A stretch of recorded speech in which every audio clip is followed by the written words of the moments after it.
Welcome to Perusing's Appraisers on Purpose podcast. Our podcast showcases inspiring appraisers and professionals from the industry who are leaders in their field. How did they get to where they are? What have they learned along the way? What can we learn from them? Your host is real estate investor, entrepreneur, and appraiser, Michael Hobbs. Hello, friends. Welcome back to Perusing's Appraisers on Purpose podcast. Today, we're doing something special, incredibly special.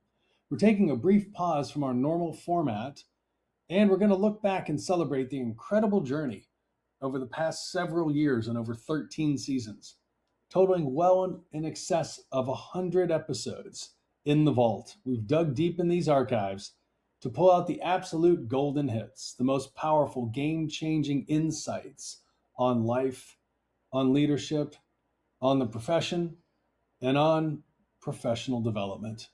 It's essentially a masterclass packed into one episode. And because we couldn't have done all this without you, just want to let you know we've compiled a special gift. And before this episode is over, we're happy to share with you how to receive this with no strings attached, just our way of saying thank you. It'll allow you to put some of these exact insights into your own life and into your own practice. You won't want to miss it. Let's dive in and take our first look back. And so if you like to relate with people, if you like to exchange ideas, being an appraiser is really a great thing. You get to sharpen your mind every day, multiple times a day. Working with people, it's just, you may be working with them electronically to exchange ideas. So we're evolving, and we have these great tools of the internet and great access to the information. But as many well experienced appraisers will tell you, is that you need to learn how to read between the lines, and sometimes there's just not enough information. There's not enough pictures to really tell you what's going on and why. There's a sale that's occurred that if for some reason it's higher than our other comps, or for some reason it's lower than our other comps. And that's when we need to really pick up the phone or send a simple email and see if we can get the information that way. But, many realtors will respond very well by phone. They will tell you more than just going back and forth in an email or in a text. And after you've texted 2 or 3 questions back and forth, really what that tells you to do, pick up the phone and just call. Yeah, pick up the phone and call have a conversation. Use your social skills and learn from everybody around you, because they all have something to contribute. They may not know that they have something to contribute, but this is how you learn what questions to ask, by asking questions and see what they say. And then maybe you hang up the phone and you realize there's something else you should have asked them. Well, then pick up the phone and do it again. And most realtors are responsive. Well, I will tell you that some of our listeners probably know George Opelka. Well, his father was Greg Opelka, and Greg was past international president of the institute back in the days when there was an institute and a society before they merged together, and he was also president of the society, if my memory strikes me right. So he was one of many people that I was blessed to have as a mentor in those days, going back into the 70s and the 80s. And my father, of course, he was an SRA, and my boss in the savings loan business, he was an SRA and an RM. And when I left the savings loan business, I went to work for an appraisal firm that had about 27 full-time appraisers in it. And in that office, yeah, in that office, we had two individuals that were MAIs, one of which was also an SREA, and then we had a couple of guys that were SRPAs that eventually the other two guys that were SRPAs that became MAIs as well, and then we had a variety of other guys that really had the knowledge and ability to be that if they were so inclined to. But there's you'll find that there's a lot of people that that don't have the designations that are very skilled. They just have never taken the time.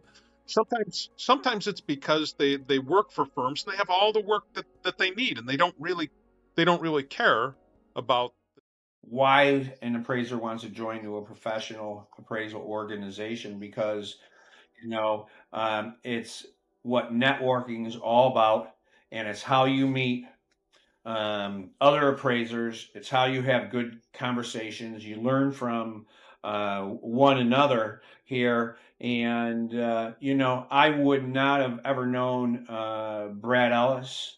I would not have known most of the people in my career if I wasn't part of an appraisal association.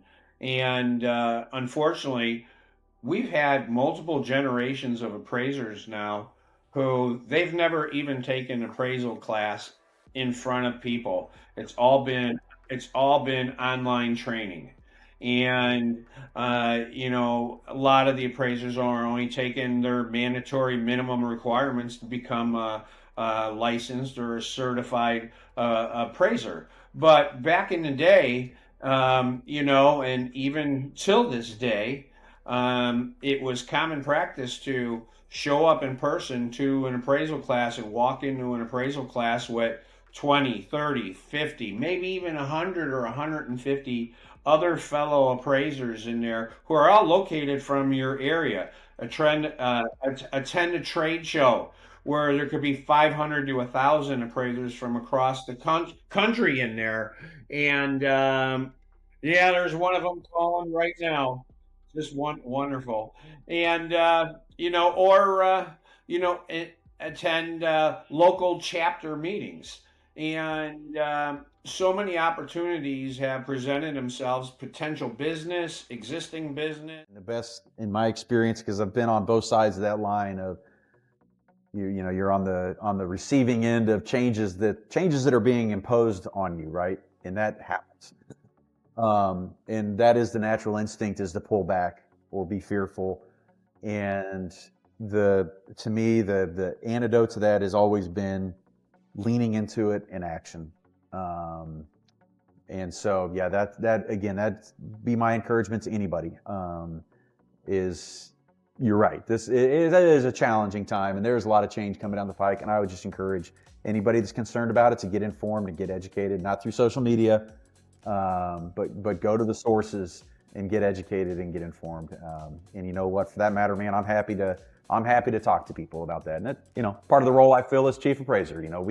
I answer those questions and have those discussions with individuals on our panel. When I first started this at Washington Mutual Bank in that unit, there wasn't a lot of regulations around AVMs and how they were being used, right? So it was pretty much Wild West at that time. But then there's been quite a bit of guidance over the years to, prohibit value shopping and, to do blind testing, stuff like that. Right now, they just introduced, in fact, just came into effect this October, the AVM quality control standards, which came out of the Dodd-Frank Act, and were just now put in place, 12, 13 years later. And so that kind of codified some of the existing regulatory environment aspects of it, right? And kind of brought them in. There's 5 factors involved in that, and each one of those was really being followed by the major lending institutions pretty well. until the fifth factor came in. They defined the fifth factor as fair housing to ensure that models don't have algorithmic bias or data input bias into them. And that's probably the biggest change that we've seen over the last 10 years, right? So in fact, I've been working for a year on building our testing methodology around that to be able to test models to ensure that they're not promoting existing redlining or bias, and that they have no disparate impact, right, as part of the lending process, right? And we've all heard and read, the articles about bad appraisers being biased, this, that, and the other thing. So it's, it's I have my own opinions on that. But as far as the modeling goes, in some aspects, it's a lot easier because you're dealing with a statistical model, and you can do outcomes analysis with a lot of different statistical metrics on that. But at the same time, it's a lot more complex. Hence, I've been working on building our testing algorithm on that for almost a year. I don't want to get too deep into it, but if you have a standard. We're on the road about 95% of the time, different states every week, all different commercial properties. And it really made me fall in love with this industry. I mean, one day I'd be walking a wastewater treatment plant, and the next day I'd be in a historical property in a small town in the mountains somewhere. So it really varied on what I had to, go through and experience. And I really did enjoy seeing everything from that perspective. Oh, for sure. I flew more first class then than I have ever since. I can't seem to build up that mileage ever again. But yeah, it was great. I mean, it was the perfect lesson, I say, for myself, not just in this industry, but in people. And it really gave me that ability to, one day I'd be meeting with somebody who is the VP of a hospital system. And then the next day I'm riding around with the director of public relations for a city municipality. And you're kind of just creating these differing relationships every single day to get your job done. And it gave me that lesson in how to really just speak with people and understand their needs and what they're truly kind of looking for and how I can help them. My responsibilities did expand as I was there. I took on a lot more of the training for new hires that would come in, similar positions that I came in at, travel with new hires, teach them how to, measure a building, take the right angles of photograph, what to photograph. It was a really fast lesson in Marshall and Twist at the time also, because that was a lot of the basis of insurance, insurance valuation. So, really being able to learn how to do that, how to do AutoCAD. It was a really, really great, what I say, blessing for my start, because it gave me some experiences that I think some appraisers never really get from the get-go. So, I started training others. I started taking on larger assignments, started taking on some, major structures across the country, a lot of risk pool insurance. So taking on, almost $1 billion book of business in different states. It's things like that I think that really expanded my knowledge base, just not of, differing valuation, but, how to handle differing states. And from a perspective of one thing that might be common in, let's say, Colorado is not common here where I am in Wisconsin. So it really changed my perspective on how I viewed things from even a review aspect as I kind of continued going forward. I did not obviously stay there my whole career. So I spent about 3.5 years there. It was great. I can't say it was all great. I mean, obviously you go through some issues when you're on the road, that the stories that I could tell. At one point, yes. I did have that experience. The experience when you get off the plane and you have to not only pick up your car, but then you have to go separate and pick up your GPS system from the desk because when I was on the phone. I was on the road and I'd be driving pretty much everywhere by myself. So a lot of navigation issues, a lot of time spent in the mountains and spent on different coasts. But the stories that I could tell, I was mainly by myself quite a bit. So I always like to say that I've experienced small town kind of vibes. I've been, invited to lunch at the fire station. I've been, taken out to dinner by the guys that work in public works because they're like, hey, you're coming to have dinner with us. But I've also been, held at gunpoint, and I've also had things that, as an appraiser, extraordinary benefits of appraisal. So, oh no, I mean, it's a lot of times just people being protective of their properties, and that I can understand. And so just, needing to show your credentials, and you keep moving and everybody's good. But, after 3.5 years, you kind of get a little burnt out. And so it was really time for me to kind of start moving on and focusing on where else I could fit in this industry and what kind of impact I could have from more of a larger perspective. And so, I moved on from there and really started going into that, really went into the age of, the 2008, 2010 era where our industry just completely changed. So that, pivoted my trajectory. I went on to do Fannie repurchases. So that was obviously really big after, the 2008 shift. So doing a lot of...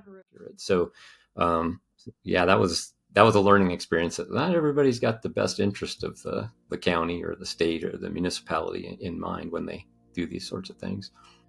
Yeah. Well, one of the funny little story before we start, as a broke college kid, going into an interview, I did have a suit jacket and a pair of dress pants and a shirt, but I didn't have any shoes other than I was in the National Guard at the time, and I had my dress shoes for my military uniform, and of course they were highly polished. And it turned out the guy that interviewed me was a Marine Corps veteran, and he told me later on that the reason I got the job was because my shoes were highly polished. Yeah. That's, that was one thing I always laughed about that, because it was like, I just did what I needed to do to, present myself for the job, not thinking about if my shoes are highly polished or not. But that, sometimes those little things make all the difference in the world. Those little attention to details can make a big difference. But the, as far as duties that I had, they were pretty varied. I just kind of was a utility infielder, I guess. I did a lot of whatever needed to be done. And it was a very rural county, Albany County, Wyoming, which is where Laramie is the county seat, and the university's there. But it extends northward. Gosh, it was about a 2-hour drive from Laramie to the north end of the county. And one of the most interesting parts of it was one of the summers that I worked there, we were doing a complete inventory of all the property in the entire county. And so we started at the north end of the county, which is very, very rural. Laramie Peak, which is actually in a different county, but it's at the very top end of the county. And so we would drive every day, 2 hours on dirt roads to the north end of the county and then work our way back. And this was before we had Google Earth. This was before satellite imagery. And so what we were working from was USGS topographical maps, and every black square on the map that denoted an improvement, we were finding them. We would drive around until we found them. This was before GPS. This was before all those kind of things. So we were out in the middle of nowhere, 2 hours, binoculars.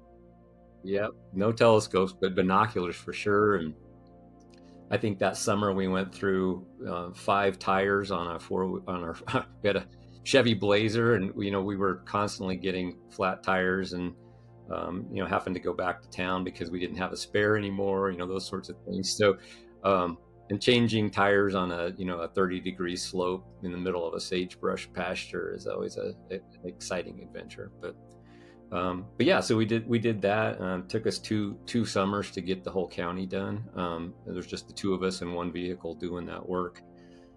Did a lot of all of the, of course, new construction and remodels and all of the things that assessors typically pick up. But yeah, and then did a lot of drafting of, property record cards again, and data entry. This is, again, it's going to date me a little bit, but we did not have localized computer networks at the time, and we had a CAMA system, a computer assisted mass appraisal system, that was wired from Laramie to Cheyenne, and extremely slow. And it got to the point where, you would do the data entry on a screen. It'd take you 10 seconds.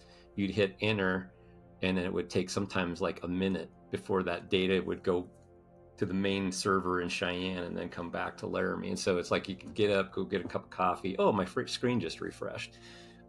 So I learned patience. You learn different things, but it's like you can do your work in 10 seconds and then you wait for a minute.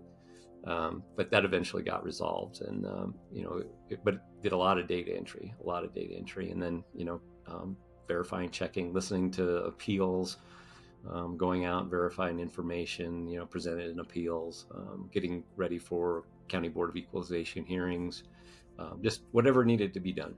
Yeah, I mean, there were days when we would never see another person the whole day. I mean, we would drive all day, spend all day out. And there was a couple times where, and again, you're in a pretty remote area of Wyoming. And there was one place I remember specifically where we had to cross I think it was the Laramie River. I can't remember which river it was for sure, but we had to cross it. And we went there in the early summer, and the water was too high. There was just no way we were going to get across it. And it was probably, I bet it was 25 yards across the river.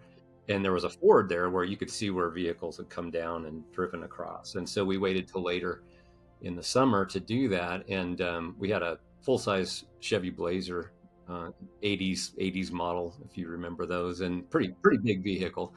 And what I laughed about was that if you get to the ford and you come in on the up, on the side where it's you pull in and it's moving downstream, the drift of the vehicle as you cross the river where you come out is downstream. And then when we came back, you came in where you came into the river where you came out of the river, and then you drifted again. And so the entrance, so it's like a triangle, that you go in here, you get out here, you go in there, you come out downstream again. And so we were drifting, even though we had it in four-wheel drive and a big full-size vehicle. You hit the water and all four wheels, you start to move with the current.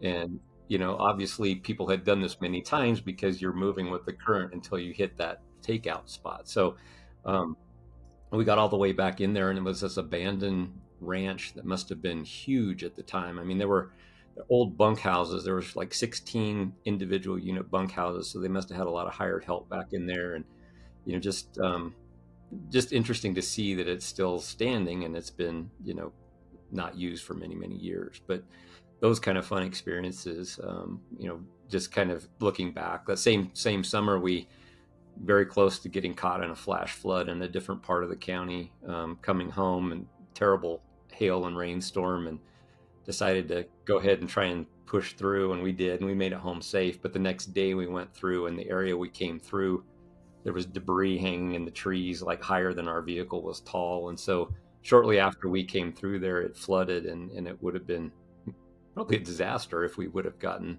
been a few minutes later than we were. But, kind of gave us a second to reflect about our choices as we got over with it. But I mean, all kinds of great experiences just being out in the rural West and doing valuation work. Yeah, definitely. I mean, there's, that experience was really good. And then, after I'd been there and into college, my wife had gotten a job as a registered nurse at Poudre Valley Hospital in Fort Collins, Colorado. And we had decided to go there, and we moved to Fort Collins. And my bachelor's degree is in wildlife management. It's not anything related to appraisal. So I was actually looking at going to graduate school at Colorado State in wildlife biology. And again, one of those fluke things. We went in to license our car at the courthouse at Fort Collins, and I happened to look at the job. It is so impactful to look back at these moments and realize just how much wisdom lives within our community.